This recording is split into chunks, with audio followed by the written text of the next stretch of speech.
Ô Dieu d'amour, ô Dieu de paix, que ton pardon à jamais soit dans nos cœurs, fait naître la foi, et que ton nom soit glorifié. Bonjour, le texte du jour est tiré de la lettre de Saint Paul apôtre aux Philippiens, chapitre 2, les versets 12 à 18. Écoutons. Mes bien-aimés, vous qui avez toujours obéi, travaillez à votre salut, avec crainte et profond respect. Ne le faites pas seulement quand je suis là, mais encore bien plus maintenant que je n'y suis pas. Car c'est Dieu qui agit pour produire en vous la volonté et l'action, selon son projet bienveillant. Faites tout sans récriminer et sans discuter, ainsi vous serez irréprochables et purs, vous qui êtes des enfants de Dieu sans tache au milieu d'une génération tortueuse et pervertie.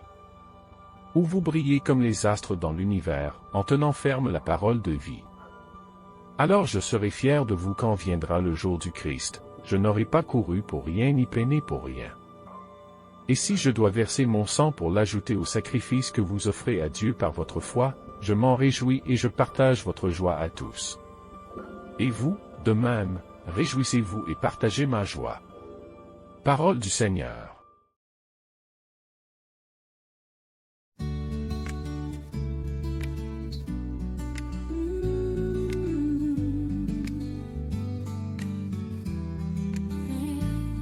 Le Seigneur est ma lumière et mon salut, de qui aurais-je crainte?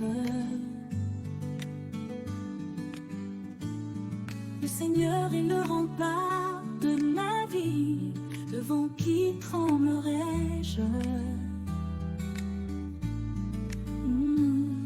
Le Seigneur est ma lumière et mon salut. J'ai demandé une chose au Seigneur, la seule que je cherche. Habiter la maison du Seigneur tous les jours de ma vie,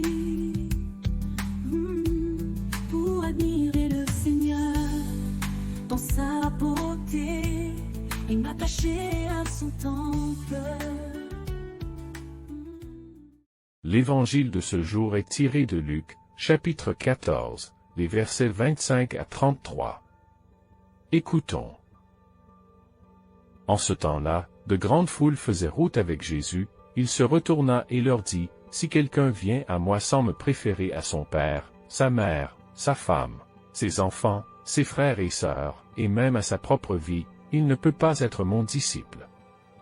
Celui qui ne porte pas sa croix pour marcher à ma suite ne peut pas être mon disciple. Quel est celui d'entre vous qui, voulant bâtir une tour, ne commence par s'asseoir pour calculer la dépense et voir s'il a de quoi aller jusqu'au bout? Car, si jamais il pose les fondations et n'est pas capable d'achever, tous ceux qui le verront vont se moquer de lui. Voilà un homme qui a commencé à bâtir et n'a pas été capable d'achever. Et quel est le roi qui, partant en guerre contre un autre roi, ne commence par s'asseoir pour voir s'il peut, avec 10 000 hommes, affronter l'autre qui marche contre lui avec 20 000? S'il ne le peut pas, il envoie, pendant que l'autre est encore loin, une délégation pour demander les conditions de paix. Ainsi donc, celui d'entre vous qui ne renonce pas à tout ce qui lui appartient ne peut pas être mon disciple. Acclamons la parole de Dieu. Ô Dieu d'amour, ô Dieu de paix, que ton pardon à jamais soit dans nos cœurs, fait naître la foi, et que ton nom soit glorifié.